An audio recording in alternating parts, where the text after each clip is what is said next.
Death is inevitable to everybody. Well, unless you're in a comic book world. Then it might just be an inconvenience, or just one stop on a much larger journey. We lost a lot of good characters during Infinity War, but we got most of them back. Endgame was a little over 3 hours long, and even then we couldn't see every single character who came back or still lived after Hulk undid Thanos' snap. Is that everyone? But you wanted more? Here is a list of characters whose death is more or less shady. Could they have lived? Could they have come back? These are all things to consider. Now, I want to keep something in mind. We're not for sure saying these characters are coming back, but we do like to play a little game of what if, you know? I mean, if you've been watching us recently, you know we like to ask that question a whole lot.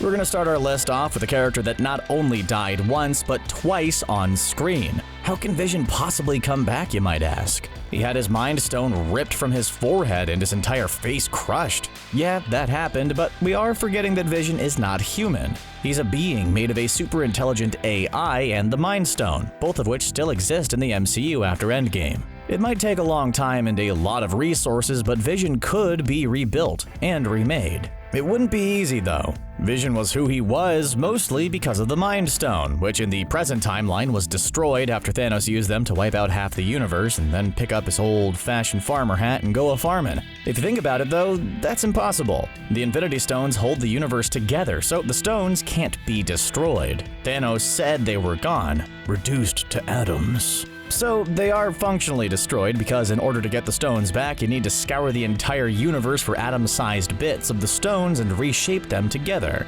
Not impossible, but it would definitely be a pain in the butt. And that's before we get into the complexities of constructing a super genius AI on the level of Jarvis again.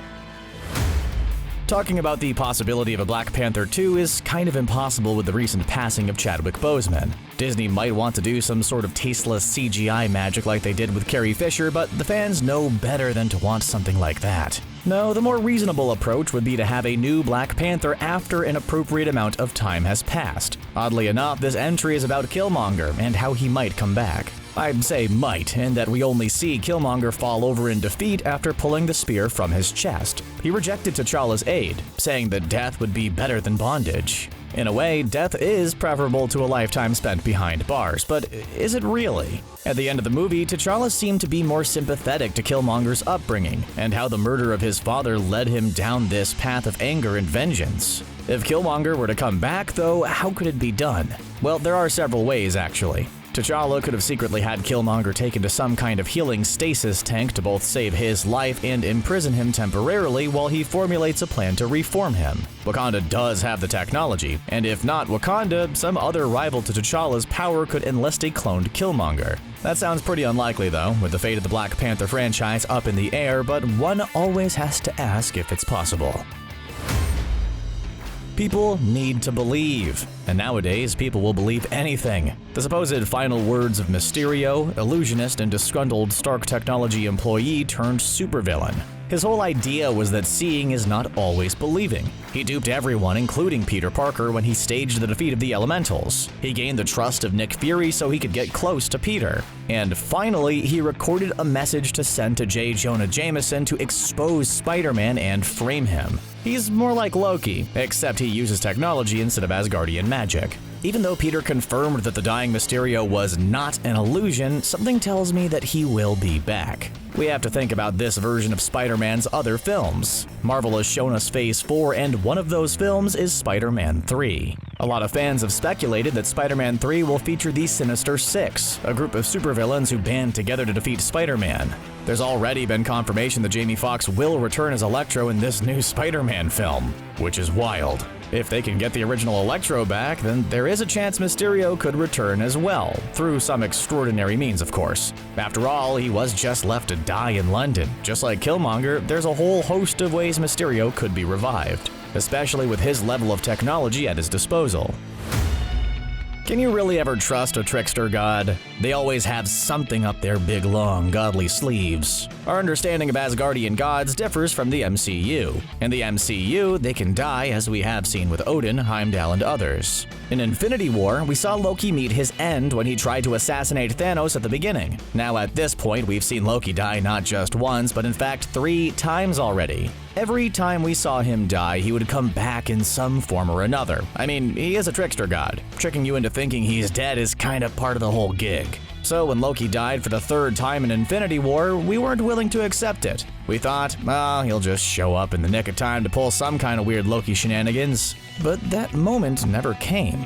By all accounts, it's still possible for Loki to appear in another MCU movie.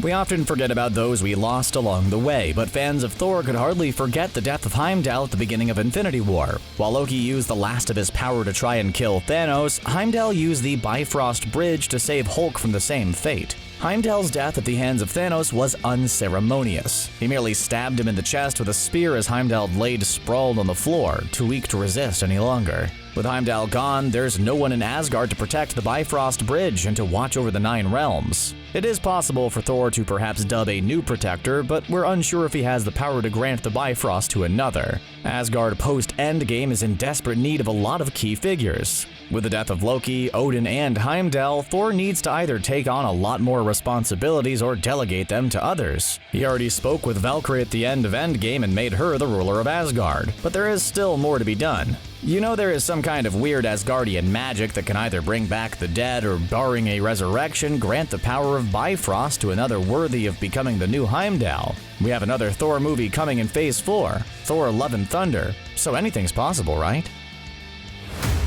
Out of all the deaths on this list, this one is the most debatable. Kaiselius was part of the Zealots, an order of sorcerers who opposed the Ancient One and wanted to bring other dimensions to Earth, including Dormammu and the Dark Dimension. All of this was so he could be reunited with his dead wife and son. In the end, Kaiselius was defeated by Doctor Strange and swallowed up by the Dark Dimension.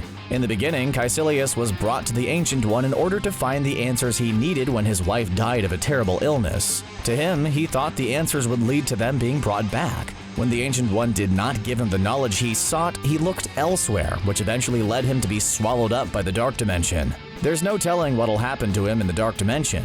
From what we know, Kaiselius will be given the eternal life he wanted, but it'll be spent in endless agony. For lack of a better term, he's dead, in that it is very unlikely he will come back and cause any more problems. However, there is always that possibility that Kaiselius will return from the Dark Dimension and seek his revenge on Doctor Strange. We do have a Phase 4 Doctor Strange sequel, Doctor Strange in the Multiverse of Madness. Perhaps we will see him return to the Dark Dimension and Kaiselius will be waiting for him. Yellowjacket, or Darren Cross, was a protege to Pym and his company. He could eventually usurp him and transform the company Pym Technologies into Cross Technologies. His goal is to recreate Pym particles and make his own version of the Ant-Man suit, which eventually became known as the Yellowjacket suit. In the final battle with Ant-Man, Yellowjacket is seen shrinking into nothing. We assume that he was killed in the conflict, but he could merely be somewhere in the quantum realm, a realm that has not been well explored in the MCU. From what we can gather, time and space within the quantum realm are largely irrelevant. We see that Ant-Man breaks free of the quantum realm at the beginning of Endgame and is confused on how much time has passed. It's been 3 years, but to Scott it seemed much more short. During Ant-Man and the Wasp, we see a glimpse of a city within the quantum realm. Fans have speculated this is the city of Chronopolis, home to Kang the Conqueror. We have seen that the quantum realm has the ability to heal people within it. Could Cross team up with Kang in the upcoming Ant-Man 3 film? It seems pretty likely. Could we say that Ultron has ever died if he was never truly alive? Like Vision, Ultron was a being made of metal and technology. Also created by Tony Stark with assistance from Loki's scepter, Ultron was created to be a peacekeeper and protect Earth from any and all threats to the planet. However, Ultron deduces that the greatest threat to the planet is humanity itself. That's when he needs to be shut down for good. As we saw in Age of Ultron, the big guy has many failsafes, including an army of host bodies that all share his consciousness and personality. In the end, Ultron was thwarted, and a single hollow body escaped only to be caught by Vision. We assume the body was destroyed, but we're not certain that Ultron is gone for good. First off, he is a program first, like Vision. It is possible to rebuild and reprogram Ultron, and it might even take less time and resources to do it. Aside from rebuilding him, how do we know that Ultron didn't have yet another hollow body escape Sokovia after the battle, and that one just laid low for a while? There's no way of telling if he got every single shred of Ultron. The last theory is perhaps the most interesting, that instead of killing Ultron, Vision absorbed him into the Mind Stone, merging Ultron's consciousness to Vision's to become a more well-rounded being. We'll never really know for sure, but it is fun to speculate. And those are the 8 deaths in the MCU we haven't believed to be true. What do you think of our list? Let us know in the comments down below. Personally, I like the idea of a second Ultron. In my opinion, it is the weakest Avengers film, and a sequel could fix that. Be sure to give this video a like, and hit that subscribe button for more CBR content.